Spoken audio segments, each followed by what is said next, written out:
ಗುರುರ್ಬ್ರಹ್ಮ ಗುರುರ್ವಿಷ್ಣು ಗುರುರ್ದೇವೋ ಮಹೇಶ್ವರ ಗುರುರ್ ಸಾಕ್ಷಾತ್ ಪರಬ್ರಹ್ಮ ತಸ್ಮೈ ಶ್ರೀ ಗುರವೇ ನಮಃ.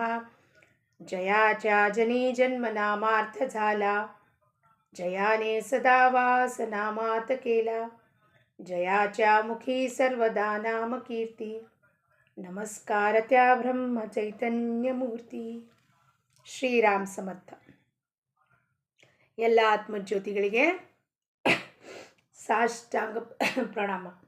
ಇಂದಿನ 11 ಸೆಪ್ಟೆಂಬರ್ ಶ್ರೀ ಮಹಾರಾಜರ ಪ್ರವಚನ. ತರ್ಕವನ್ನು ಒಂದು ಮಟ್ಟದವರೆಗೆ ಮಾಡಬೇಕು. ತರ್ಕವನ್ನು ಅಂದರೆ ನಾವೆಲ್ಲ ಬುದ್ಧಿಜೀವಿ ಇದ್ದೀವಿ, ಇಂಟಲೆಕ್ಚುಯಲ್ ಪೀಪಲ್ ಅಂತೀವಿ. ಅದಕ್ಕೆ ನಮಗೆ ಏನಾದ್ರು ಒಂದು ಮಾತು ನಮ್ಮ ಎದುರುಗಡೆ ಪ್ರಸ್ತಾಪನೆ ಮಾಡಿದ್ರೆ ತಕ್ಷಣಕ್ಕೆ ನಮಗೆ ಕ್ವೆಶ್ಚನ್ ಆನ್ಸರ್ ಸೆಷನ್ಸ್ ಮಾಡ್ತೀವಿ. ಇದು ಯಾಕೆ ಹಿಂಗೆ, ಅದು ಯಾಕೆ ಹಂಗೆ, ಹಿಂಗೆ ಯಾಕೆ ಮಾಡ್ತಾರೆ, ಹಿಂಗೆ ಯಾಕೆ ಹೇಳ್ತಾರೆ ಅಂತ. ಅದಕ್ಕೆ ಶ್ರೀ ಮಹಾರಾಜರು ಏನು ಹೇಳ್ತಾರಪ್ಪ, ತರ್ಕವನ್ನು ಒಂದು ಮಟ್ಟದ ತನಕ ಮಾಡಬೇಕು, ಮಾಡಬಾರ್ದು ಅಂತಲ್ಲ. ಆದರೆ ಮರ್ಯಾದೆ ಮೀರಿ ಹೋಗೋವಂಥ ತರ್ಕವನ್ನು ಪ್ರಪಂಚದಲ್ಲೂ ಮಾಡಬಾರ್ದು, ಪಾರಮಾರ್ಥಕ್ಕೆ ಬಂದ ಮೇಲಂತೂ ಮಾಡಲೇಬಾರದು. ಏನು ಹೇಳ್ತಾರಪ್ಪ ಶ್ರೀ ಮಹಾರಾಜರು, ಭಗವಂತನನ್ನು ನಮ್ಮವನಾಗಿ ಮಾಡಿಕೊಳ್ಳುವ ಪ್ರಯತ್ನ ಮಾಡಬೇಕು. ಏನು ಪ್ರಯತ್ನ ಮಾಡಬೇಕು? ಭಗವಂತನ ನಮ್ಮವನಾಗಿ ಮಾಡ್ಕೋಬೇಕು ನಾವು. ನೀ ನನ್ನವನಪ್ಪ, ಆ ಪ್ರಯತ್ನವನ್ನು ಮಾಡಬೇಕು. ಪೃಥ್ವಿಗೆ ಬಂದಿರೋದು ಅದೇ ಕಾರಣ, ಒಂದೇ ಒಂದು ಕಾರಣ.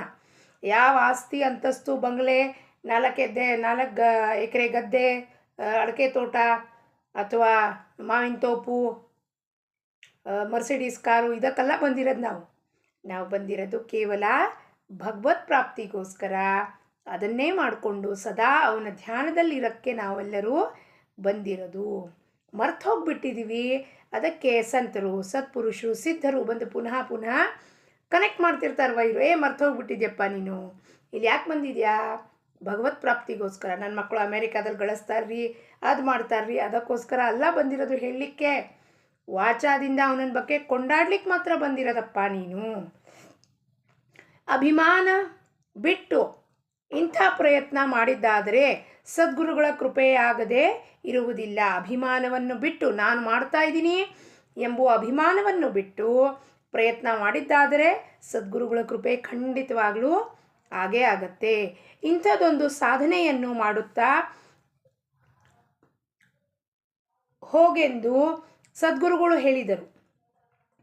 ನಾವು ಅದನ್ನು ಅಟ್ಟಹಾಸದಿಂದ ಮಾಡತೊಡಗಿದೆವು.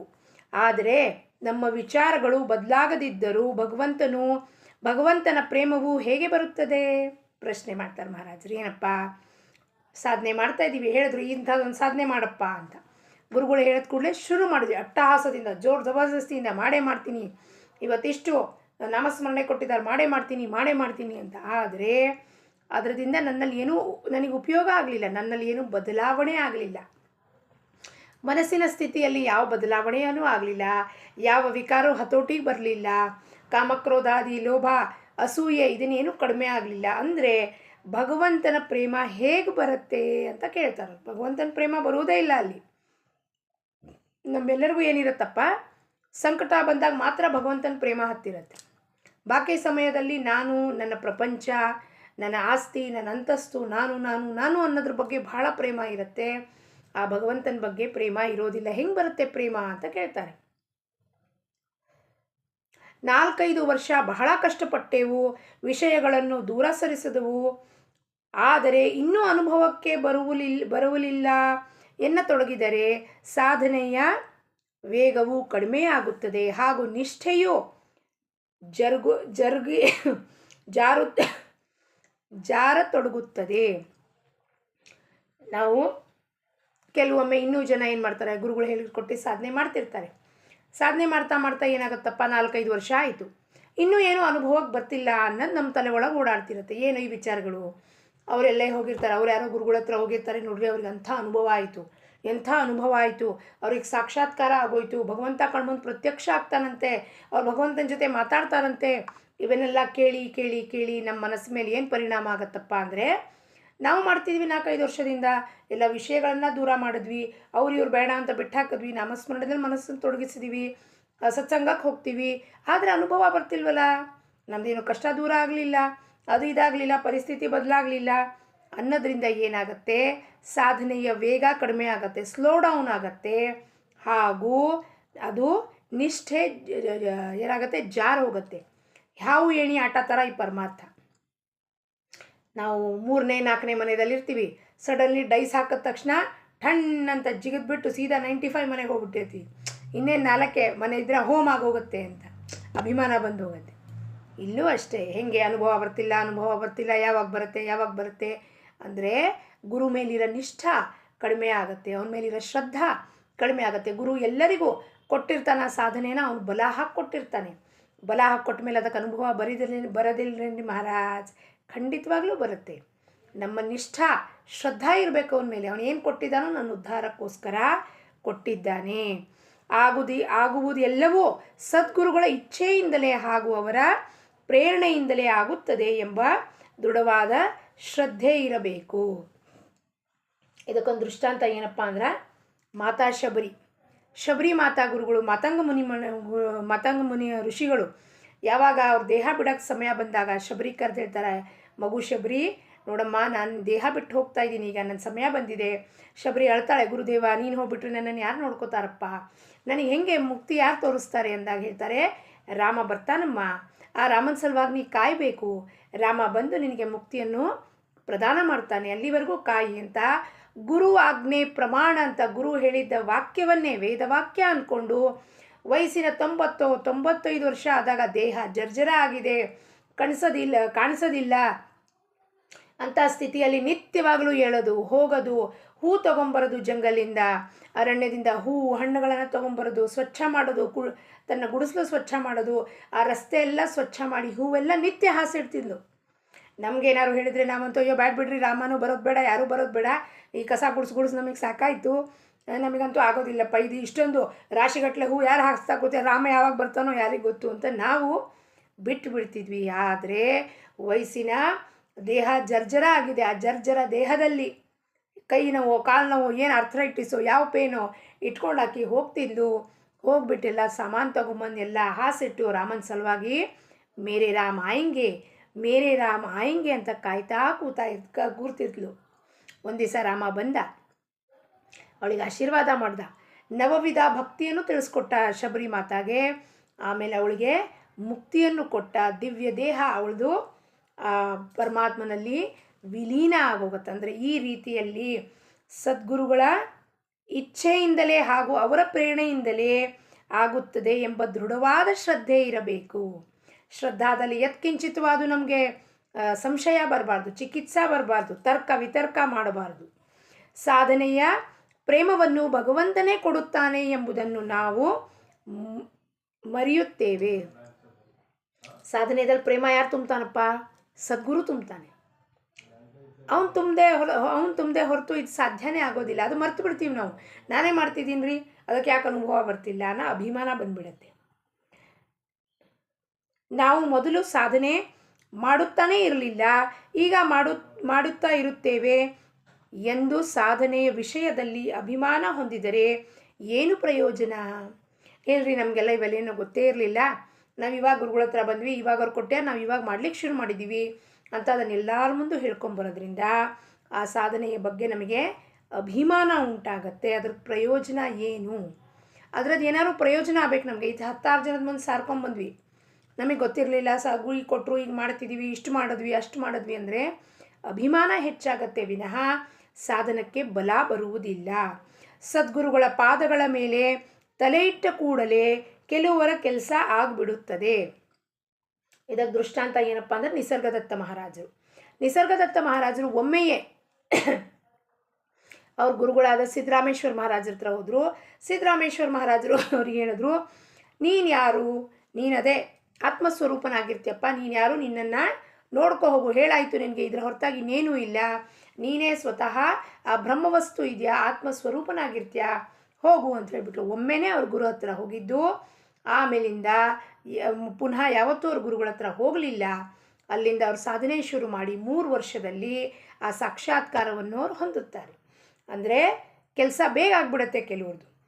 ಇದರಲ್ಲಿ ಸದ್ಗುರುಗಳ ಪಕ್ಷಪಾತ ಮಾಡುತ್ತಾರೆಂದು ಹೇಳಲಿಕ್ಕಾಗುತ್ತದೆಯೇ? ಸದ್ಗುರು ಎಲ್ಲರ ಮೇಲೂ ಒಂದೇ ಒಂದು ಪ್ರವಚನದಲ್ಲಿ ಸದ್ಗುರು ಬಂದು ಕೂತಿರ್ತಾರೆ, ಪ್ರವಚನ ಕೊಡ್ತಿರ್ತಾರೆ, ಸಾವಿರಾರು ಜನ ನೋಡ್ತಾ ಇರ್ತಾರೆ. ಅವರು ಎಲ್ಲರ ಮೇಲೂ ಕೃಪಾದೃಷ್ಟಿ ಒಂದೇ ಸಮಾನವಾಗಿರುತ್ತೆ ಅವ್ರದ್ದು. ನಮ್ಮ ಭ್ರಮೆ, ನಮ್ಮ ಚಿಕಿತ್ಸಾ ಬುದ್ಧಿ. ಅವ್ರಿಗೆ ಸ್ವಲ್ಪ ಜಾಸ್ತಿ ನೋಡಿಕೊಂಡ್ರು, ಯಾಕಂದರೆ ಅವ್ರ ಮನೆಗೆ ಭಾಳ ಹೋಗ್ತಾರೆ. ಸದ್ಗುರು ಯಾರ ಮನೆಗೆ ಹೋದ್ರೇನು ಬಿಟ್ರೇನು ಅವ್ರ ಕೃಪಾದೃಷ್ಟಿಯಲ್ಲಿ ಯಾವ ಪಕ್ಷಪಾತವೂ ಇರೋದಿಲ್ಲ. ಎಲ್ಲರನ್ನೂ ಅದೇ ಪ್ರೇಮ ಭಾವದಿಂದ, ಅದೇ ಕೃಪೆಯಿಂದ ಎಲ್ಲರ ಮೇಲೂ ಆ ಕೃಪಾ ಸಾಗರದ ಮಳೆಯನ್ನು ಸುರಿಸ್ತಾ ಇರ್ತಾರವರು. ನಮ್ಮದೇ ಏನಾದರೂ ತಪ್ಪುತ್ತಿರುತ್ತೇವೆ ಎಂದು ವಿಚಾರ ಮಾಡಬೇಕು. ನಾವೇ ಎಲ್ಲೋ ತಪ್ತಾ ಇದ್ದೀವಿ, ನಮ್ಮ ಸಾಧನೆಯಲ್ಲಿ ಎಲ್ಲೋ ಕಮಿಪಣ ಇದೆ, ತ್ರುಟಿ ಇದೆ, ಶುದ್ಧತೆ ಇಲ್ಲ, ನಮ್ಮಲ್ಲಿ ಮಾಲಿನ್ಯತೆ ಇದೆ. ಅದಕ್ಕೆ ನಮಗೆ ಅದು ಕೆಲಸ ಬೇಗ ಆಗ್ಬರೋದಿಲ್ಲ. ಈವರೆಗೆ ಭಗವಂತನ ನಾಮ ತೆಗೆದುಕೊಳ್ಳುವುದು ಉತ್ತಮವೇನೆಂದು ಅನಿಸುತ್ತಿತ್ತು, ಆದರೆ ತೆಗೆದುಕೊಳ್ಳಲು ಆಗುತ್ತಿರಲಿಲ್ಲ. ಈಗ ತೊಡಗಿದೆವು, ಇದು ಅವನ ಕೃಪೆಯಿಂದಲೇ ಎಂದು ಏಕೆ ತಿಳಿಯಬಾರದು? ಇಲ್ಲಿ ತನಕ ನಾವು ನಾಮ ತಗೋತಿರ್ಲಿಲ್ಲ. ಪೂಜಾ ಪಾಠ ಮಾಡ್ತಿದ್ವಿ, ಸ್ತೋತ್ರ ಪಠಣೆ ಮಾಡ್ತಿದ್ವಿ, ಹಬ್ಬ ಹರಿವು ಅಂದರೆ ಗಣಪತಿ ಪೂಜೆ, ಗೌರಿ ಪೂಜೆ ಇವೆಲ್ಲ ಮಾಡ್ತಿದ್ವಿ, ಆದರೆ ನಾಮಸ್ಮರಣೆ ಮಾಡ್ತಿರ್ಲಿಲ್ಲ. ಈಗ ನಾಮಸ್ಮರಣೆ ಮಾಡೋಕ್ಕೆ ಶುರು ಮಾಡಿದ್ದೀವಿ ಅಂದಮೇಲೆ ಇದು ಭಗವಂತನ ಕೃಪೆಯಿಂದನೇ ನಡೀತಾ ಇದೆ ಅಂತ ಯಾಕೆ ತಿಳಿಬಾರದು? ಪ್ರಪಂಚದಲ್ಲಿ ಮನುಷ್ಯನಿಗೆ ಧೈರ್ಯ ಬೇಕು. ನಾವು ಭಗವಂತನ ಸ್ಮರಣೆಯಲ್ಲಿ ಧೈರ್ಯವಾಗಿರಬೇಕು. ಬಹಳ ತರ್ಕ ಮಾಡಿದರೆ ಹಾನಿಯಾಗುತ್ತದೆ. ವಿದ್ಯೆಯ ಫಲವೇನೆಂದರೆ ನಮ್ಮ ಮನಸ್ಸಿಗೆ ಯೋಗ್ಯವೆನಿಸುವುದು ತರ್ಕ ಮಾಡದೆ ಆಚರಿಸುತ್ತೇವೆ, ಹಾಗೂ ನಮಗೆ ಏನು ಇಲ್ಲವೋ ಅದರ ಬಗ್ಗೆ ತರ್ಕ ಮಾಡುತ್ತಾ ಕೂಡುತ್ತೇವೆ. ಚಿಕಿತ್ಸೆಯನ್ನು ಒಂದು ಮಟ್ಟದವರೆಗೆ ಮಾಡಬೇಕು. ಅದು ಮರ್ಯಾದ ಮೀರಿದಂತಾದರೆ ನಾವು ಏನು ಮಾತನಾಡುತ್ತೇವೋ ಅದು ನಮಗೆ ತಿಳಿಯುವುದಿಲ್ಲ. ಏನಾರು ಅಸಂಬದ್ಧವಾದ ಮಾತಾಡ್ತೀವಿ ಗುರುಗಳ ಹತ್ರ ಹೋದಾಗ. ನಾವು ಚಿಕಿತ್ಸಾ ಒಂದು ಲಿಮಿಟ್ ತನಕ ಇರಬೇಕು. ಅಸಂಬದ್ಧವಾದ ಪ್ರಶ್ನೆಗಳನ್ನು ಕೇಳಬಾರ್ದು. ಕೇಳುವ ಪ್ರಶ್ನೆಗಳನ್ನು, ಜಿಜ್ಞಾಸ ಉಂಟಾಗಿದ್ದ ಪ್ರಶ್ನೆಗಳನ್ನು ನಿರಸನ ಮಾಡ್ಕೋಬೇಕು. ನಮ್ಮ ಮನಸ್ಸಂಗಿದೆ ವಿದ್ಯಾತ್ ಫಲ ಏನಪ್ಪ?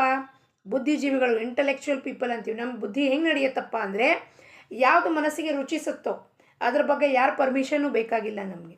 ಮಾಲಿಗೆ ಹೋಗಬೇಕು, ಪಿಕ್ಚರ್ ನೋಡಬೇಕು, ಥಿಯೇಟರ್ನಲ್ಲಿ ಹೋಗಬೇಕು, ಸೀರಿಯಲ್ ನೋಡಬೇಕು, ವಾಟ್ಸಪ್ 2 ತಾಸು ನೋಡಬೇಕು, ಅದ್ರದ್ದು ಯಾರ ಪರ್ಮಿಷನ್ನು ಬೇಕಾಗಿಲ್ಲ.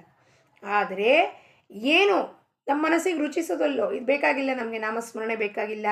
ಯಾರು ರಾಮಾಯಣ ಓದ್ತಾರೆ, ಯಾರು ಮಹಾಭಾರತ, ಟೈಮ್ ಯಾರ ಹತ್ರ ಇದೆ? ಎಷ್ಟೊಂದು ಲೆಕ್ಚರ್ ಕೇಳೋಕ್ಕೆ ಯಾರಿಗೆ ಟೈಮ್ ಇದೆ ರೀ ಅಂತ ಹೇಳ್ತೀವಿ. ಅದು ಯಾವಾಗ ಹೇಳ್ತೀವಿ?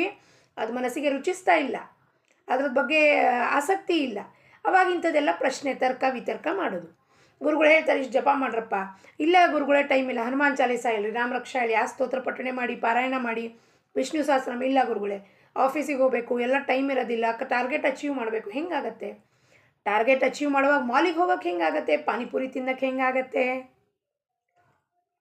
ಸಂಡೇ ಬಂದ ಕೂಡಲೇ ಮಕ್ಕಳನ್ನೆಲ್ಲ ಕಟ್ಕೊಂಡು ಹೆಂಡ್ತಿನ ಕಟ್ಕೊಂಡು ಮಾಲಿಗೆ ಹೋಗ್ತೀವಿ, ಪಿಕ್ಚರ್ ನೋಡೋಕೆ ಹೋಗ್ತೀವಿ, ಮಜಾ ಮಾಡ್ಕೊಂಬರ್ತೀವಿ. ಅದೆಲ್ಲಕ್ಕೂ ಸಮಯ ಹೆಂಗೆ ಸಿಗತ್ತಪ್ಪ? ಹಾಗಂದ್ಮೇಲೆ ಗುರು ಕೊಟ್ಟಿದ್ದ ಸಾಧನೆಗೆ ಸಮಯ ಯಾಕೆ ಸಿಗೋದಿಲ್ಲ? ಅದಕ್ಕೆ ತರ್ಕ ವಿತರ್ಕ ಯಾಕೆ ಮಾಡ್ತೀವಿ? ಅದಕ್ಕೆ ತರ್ಕ ಒಂದು ಲಿಮಿಟ್ ತನಕ ಮಾಡಬೇಕು. ಅದನ್ನು ಮೀರಿ ಹೋಯಿತು ಅಂದರೆ ನಾವು ಏನು ಮಾತಾಡ್ತಿದ್ದೀವಿ ಅನ್ನೋದೇ ನಮಗೆ ಅರಿವಿರೋದಿಲ್ಲ. ಒಬ್ಬ ಹುಡುಗನು ನಿತ್ಯವೂ ವ್ಯಾಯಾಮ ಶಾಲೆಗೆ ಹೋಗುತ್ತಿದ್ದನು. ಸಾಕಷ್ಟು ಹಾಲು ತುಪ್ಪ ತಿನ್ನುತ್ತಿದ್ದನು. ಆದರೆ ಅವನು ದಿನಕ್ಕೆ ಸೊರಗುತ್ತಾ ಹೊರಟನು ಹಾಗೂ ಬಡಕಲು ಕಾಣತೊಡಗಿದನು. ಇದರಿಂದ ಅವನಿಗೆ ಯಾವುದಾದರೂ ಒಂದು ರೋಗವಿರುತ್ತದೆ ನಿಶ್ಚಿತವಾಗಿ ತಿಳಿಯಬೇಕು. ಸದ್ಯದ ಸುಧಾರಣೆಯಿಂದ ಮನುಷ್ಯನು ನೀರಿನ ಮೇಲೆ, ಗಾಳಿಯಲ್ಲಿ ಮುಂತಾದ ಎಲ್ಲ ಕಡೆಗೂ ವೇಗವಾಗಿ ತೊಡಗಿದೇನೆಂದು ನಿಜ. ಆದರೆ ದಿನಕ್ಕೆ ಬಹಳ ಅಸಮಾಧಾನಿಯಾಗುತ್ತಾ ಹೊರಟಿರುತ್ತಾನೆ. ಏನು ಅಚೀವ್ಮೆಂಟಪ್ಪ ಸೈನ್ಸಿಂದ? ಏರೋಪ್ಲೇನ್ ಬಂತು, ರಾಕೆಟ್ ಬಂತು, ಪ್ರೈವೇಟ್ ಜೆಟ್ ಬಂತು, ಕ್ರೂಸ್ ಬಂತು, ಎಲ್ಲ ಬಂತು. ಇದೆಲ್ಲ ಬರೋದ್ರಿಂದ ನಮಗೇನಾಯಿತು? ಶಾಂತಿ ಸಿಗ್ತಾ? ಸಮಾಧಾನ ಸಿಗ್ತಾ? ಇಲ್ಲ. ಇಲ್ಲಿಂದ ಇವಾಗ ನಾವು ಊಟಿ ಕೊಡೈಕೆನಾಲ್ಗೆ ಹೋಗಬೇಕು, ಫ್ಲೈಟಲ್ಲಿ ಹೋಗ್ಬಿಡೋಣ, 20, 30, 40 ಸಾವಿರ ಖರ್ಚಾಯಿತು. ಖರ್ಚಾದ್ಮೇಲೆ ಮನೆಗೆ ಬಂದಮೇಲೆ ಲೆಕ್ಕಾಚಾರ ಹಾಕಿದ್ರೆ 40,000 ಬರ್ಡನ್ ಬಂದುಬಿಡ್ತು ತಲೆ ಮೇಲೆ. ಅವಾಗ ಏನಾಯಿತು? ಅಸಮಾಧಾನ. ಯಾವುದು ಬಹಳ ಸುಲಭ ಆಗತ್ತೆ ಅಂತ ಮಾಡ್ಕೊಂಡಿದ್ದೀವೋ ಅದೇ ನಮ್ಮ ಅಸಮಾಧಾನಕ್ಕೆ ಕಾರಣ ಆಗಿದೆ. ಇದು ನಿಜವಾದ ಸುಧಾರಣೆಯ ಲಕ್ಷಣವಾಗಿರುವುದಿಲ್ಲ. ಪರಿಸ್ಥಿತಿ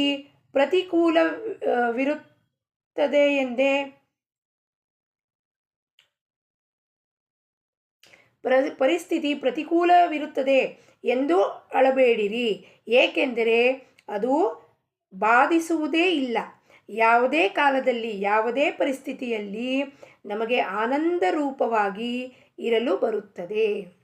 ಪರಿಸ್ಥಿತಿ ಹೆಂಗೆ ಇರಲಿ ನಮಗೆ ಆನಂದ ರೂಪದಲ್ಲಿ ಇರೋಕ್ಕೆ ಬರುತ್ತೆ. ಯಾಕೆಂದರೆ ಇದನ್ನು ಯಾರಿಗಾಗ್ತಿದೆ? ಮನಸ್ಸಿಗೆ.